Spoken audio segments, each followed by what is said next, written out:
Hi hello friends, welcome to my channel. ಇವತ್ತಿನ recipe ಈಸಿಯಾಗಿ ಬೇಳೆ ಸಾರು ಮಾಡೋದು ಹೇಗೆ ಅಂತ ನೋಡ್ಕೊಂಡು ಬರೋಣ. ಮೊದಲು ಕುಕ್ಕರ್ ತೊಗೊಂಡು ಅದರಲ್ಲಿ ಸ್ವಲ್ಪ ಎಣ್ಣೆ ಸೇರಿಸ್ಕೊಂಡು ಎಣ್ಣೆ ಕಾಯ್ದಾದ್ಮೇಲೆ ಜೀರಿಗೆ ಆ್ಯಡ್ ಮಾಡ್ಕೊತಾ ಇದ್ದೀನಿ. ಕಟ್ ಮಾಡಿಟ್ಟಿರೋಂಥ ಒಂದು ದೊಡ್ಡ ಈರುಳ್ಳಿ ಆ್ಯಡ್ ಮಾಡಿಕೊಂಡು ಚೆನ್ನಾಗಿ ಫ್ರೈ ಮಾಡ್ಕೊತಾ ಇದ್ದೀನಿ. ಈರುಳ್ಳಿ ಸ್ವಲ್ಪ ಗೋಲ್ಡನ್ ಬ್ರೌನ್ ಆಗೋ ತನಕ ಚೆನ್ನಾಗಿ ಫ್ರೈ ಮಾಡ್ಕೊಳ್ಳಿ. ನಾನು ನಿಮಗೆ ಇಲ್ಲಿ ತುಂಬ ಈಸಿಯಾಗಿ ಹೆಂಗೆ ಬೇಳೆ ಸಾರು ಮಾಡೋದನ್ನು ತೋರಿಸ್ಕೊಡ್ತಾ ಇದ್ದೀನಿ. ಇದ್ರ ಜೊತೆಗೆ ಸ್ವಲ್ಪ ಬೆಳ್ಳುಳ್ಳಿ, 2 ಹಸಿಮೆಣ್ಸಿಕಾಯನ್ನು ಸೇರಿಸ್ಕೊಂಡು ಮತ್ತೊಂದು ಸರ್ತಿ ಫ್ರೈ ಮಾಡ್ಕೊತಾ ಇದ್ದೀನಿ. ಇಲ್ಲಿ ಕಟ್ ಮಾಡಿಟ್ಟಿರುವಂಥ 2 ದೊಡ್ಡ ಟೊಮೆಟೊವನ್ನು ಸೇರಿಸ್ಕೊಂಡು ಸ್ವಲ್ಪ ಉಪ್ಪನ್ನು ಆ್ಯಡ್ ಮಾಡಿಕೊಂಡು ಎಲ್ಲ ಫ್ರೈ ಮಾಡ್ಕೊಳ್ಳಿ. ಈರುಳ್ಳಿ ಮತ್ತು ಟೊಮೆಟೊ ಚೆನ್ನಾಗಿ ಬೇಯೋ ತನಕ ಒಂದು ಸರ್ತಿ ಎಣ್ಣೆಯಲ್ಲೇ ಫ್ರೈ ಮಾಡಿ. ಈ ಥರ ನೀವು ಬೇಳೆ ಸಾರು ಒಂದು ಸರ್ತಿ ಮಾಡಿ ನೋಡಿ, ತುಂಬ ಈಸಿಯಾಗಿರುತ್ತೆ, ಕ್ವಿಕ್ಕಾಗಿ ಮಾಡ್ಕೊಬೋದು. ಬೆಳಗ್ಗೆ ಟೈಮ್ನಲ್ಲಿ ನಾವು ಅರ್ಜೆಂಟ್ ಮಾಡ್ತಾ ಇರ್ತೀವಿ, ಆ ಟೈಮ್ನಲ್ಲಿ ನಾವು ಬೇಗ ಮಾಡ್ಕೊಬೋದು.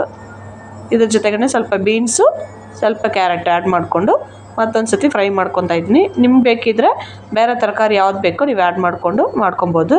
ನಾನಿಲ್ಲಿ ಬರೀ ಕ್ಯಾರೆಟ್ ಮತ್ತು ಬೀನ್ಸ್ ಆ್ಯಡ್ ಮಾಡ್ಕೊತಾ ಇದ್ದೀನಿ.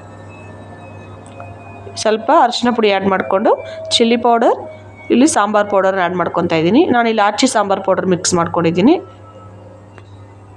ನೋಡಿ. ಮತ್ತು ಮಸಾಲೆಗಳು ಹಾಕ್ಬಿಟ್ಟು ತರಕಾರಿನಲ್ಲಿ ಸ್ವಲ್ಪ ಚೆನ್ನಾಗಿ ಫ್ರೈ ಮಾಡ್ಕೊಳ್ಳಿ.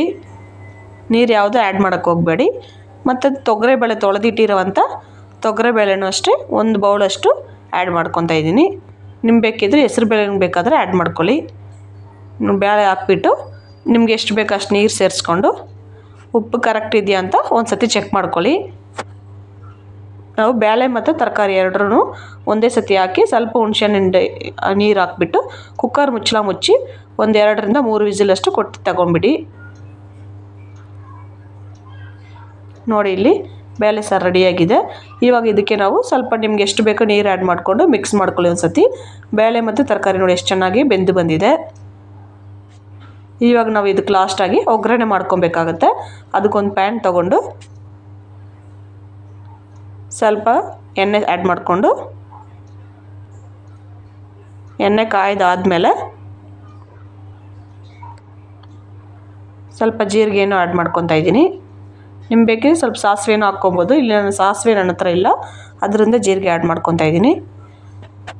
ಅದರಲ್ಲಿ ಸ್ವಲ್ಪ ಒಂದು ಅರ್ಧ ಈರುಳ್ಳಿ ಅಷ್ಟು ಕಟ್ ಮಾಡಿ ಆ್ಯಡ್ ಮಾಡಿಕೊಂಡು ಈ ಥರ ಈರುಳ್ಳಿ ಲಾಸ್ಟಾಗಿ ಫ್ರೈ ಮಾಡಿ ಹಾಕಿದ್ರೆ ಫ್ಲೇವರ್ ತುಂಬಾ ಚೆನ್ನಾಗಿರುತ್ತೆ. ಅದಕ್ಕೋಸ್ಕರ ನೋಡಿ, ಈರುಳ್ಳಿ ಸ್ವಲ್ಪ ಗೋಲ್ಡನ್ ಬ್ರೌನ್ ಆಗೋ ತನಕ ಫ್ರೈ ಮಾಡಿಕೊಂಡು ಸ್ವಲ್ಪ ಕರಿಬೇವು ಸೊಪ್ಪನ್ನು ಆ್ಯಡ್ ಮಾಡಿಕೊಂಡು ಮತ್ತೊಂದು ಸರ್ತಿ ಚೆನ್ನಾಗಿ ಎಣ್ಣೆಯಲ್ಲೇ ಫ್ರೈ ಮಾಡ್ಕೊಳ್ಳಿ.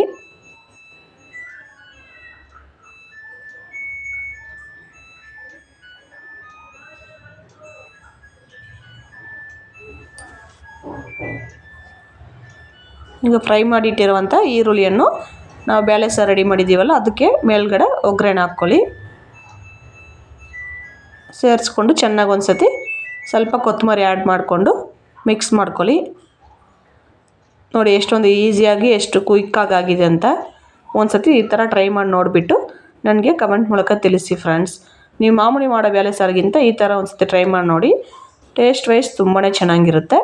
ಇದು ನೀವು ಇಡ್ಲಿ ಜೊತೆ, ದೋಸೆ, ಪೊಂಗಲ್ ಮತ್ತು ರೈಸ್ ಜೊತೆಗೂ ತುಂಬ ಚೆನ್ನಾಗಿರುತ್ತೆ. ಇಲ್ಲಿ ನಾವು ರೈಸ್ ಜೊತೆಗೆ ಈಗ ಟೇಸ್ಟ್ ಮಾಡ್ತಾಯಿದ್ವಿ, ತುಂಬ ಚೆನ್ನಾಗಿದೆ. Thanks for watching.